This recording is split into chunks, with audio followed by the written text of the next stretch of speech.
the last meeting we received, I was something for council and will agree at the 11th hour, a copy of some information that was developed in the 1970s, in fact in 1970, describing disagreements with what had been done at that site in the 1960s. And once again, a sentence that really struck me when I read it 2 weeks ago, once again, is pertinent. I'm only going to add one word to this sentence. I'm going to add the word potential. So when you hear potential, that's the word that wasn't written in the 1970s.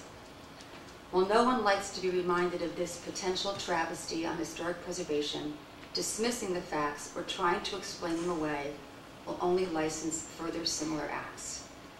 And I have so much respect for the people who work really hard in the city, but I do think that there's some attempt to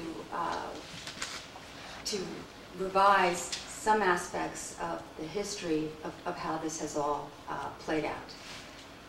I'm going to start with the Pannoni study. The Pannoni study begins by stating that there is no actual parking shortage in Bethlehem. Instead, it says that there is a perceived shortage. And as I recall, the primary recommendation, the first recommendation, was increased signage, directing drivers to existing parking, and additional marketing of the Park and Shop program. And I asked 2 weeks ago if that had begun, and the answer I got was, well, not really. That piece of things had really taken off a little bit, but not to the degree that the Pannoni study, which is what we're referencing here, that we're trying to follow the Pannoni study. Folks really bought into it. So we kind of skipped past the point that they found no actual parking shortage, and skipped past, for the most part, their number one and least expensive directive. My second point was on the timeline. It says presentation at HARB meeting. And it's true, there was a presentation at HARB meeting, but there was no certificate of appropriateness sought at that meeting. 2 weeks ago, I explained, or I thought I was explaining on behalf of the administration, that no certificate of appropriateness was needed because the enabling legislation from the state of Pennsylvania does not require that municipalities doing public improvements seek certificate of appropriatenesses. But leave it to Bethlehem. Turns out that we have a tighter HARB law, and our law states erection, reconstruction, alteration, restoration, demolition, or raising of a building or public improvement in the historic district shall be permitted until council has issued a certificate of occupancy or of appropriateness. I am never the type to point fingers or to after the fact. There's just no reason whatsoever for me to talk about what didn't happen in the past if it hadn't been brought up, as if it wasn't any big deal that the city did not seek a certificate of appropriateness.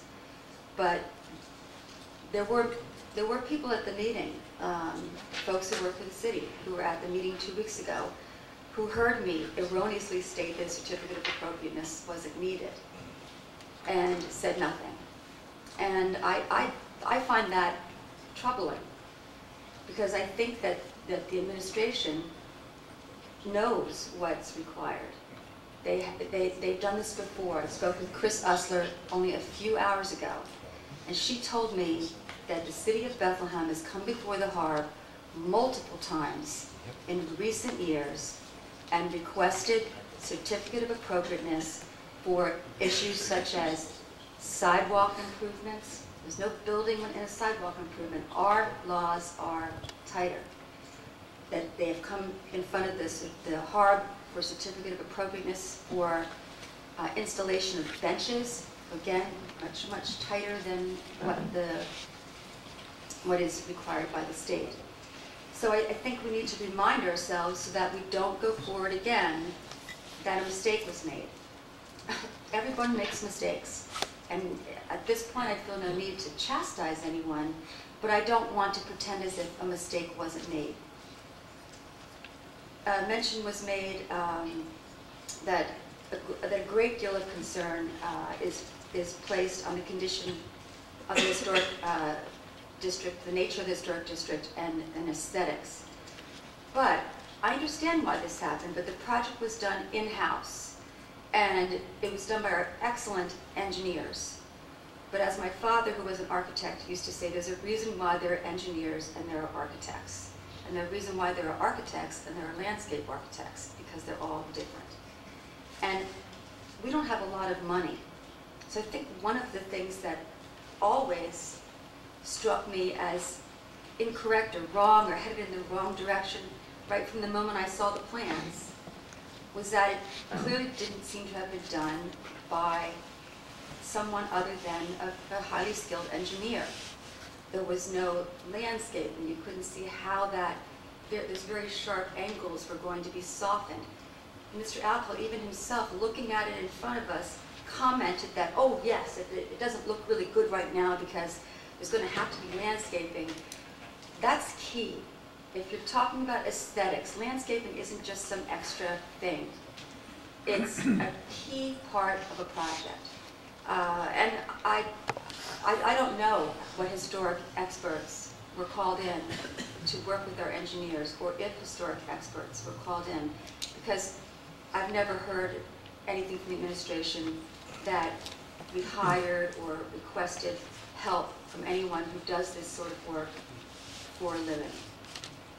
Why not? Because we don't have the money. So I understand that. I would have understood why we didn't move forward with this project, why we would have had to have given the bad news to the folks who wanted it, and we would have said, look, if you're going to expect us to do it, the design aspect is going to be done in-house, and it's going to be done by engineers. Are you okay with that? And I'm not sure that that conversation ever took place. It may have. As far as the 1998 work on the site, it's true, a major excavation was done, but not an archaeological dig, as the mayor said. But as we have learned, all along, a Phase 1 excavation was required under Section 106 of the National Historic Preservation Act, because federal funds were proposed. So again, I'm going back to that thing that was written to us in the 1970s. If you don't learn from your mistakes, you're going to repeat them. So if we aren't acknowledging that we almost broke the requirements of a National Historic Preservation Act, we should be gasping and saying, oh, jeepers, we almost made a very big mistake, which is why I added the word potential. And I think we ought to learn from even those potential mistakes and be humble about it, rather than smug, be perfectly honest, or self-satisfied. Not smug, I strike that. I strike smug. And I would say satisfied with ourselves.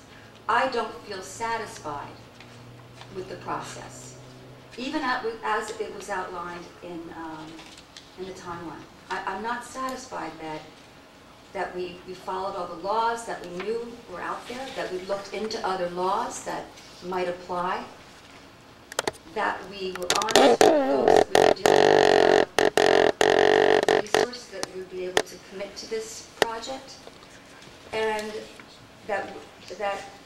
and also that if you look at this timeline, although council members may have informally been invited, I don't quite understand how a major project like this could have been presented to us visually on the night that we're supposed to vote on it. It's a major project in the North Side's most historically sensitive spot. And for that reason, I'm asking that President Sanchez, I will be sending you a memo. I would like the CD committee to have additional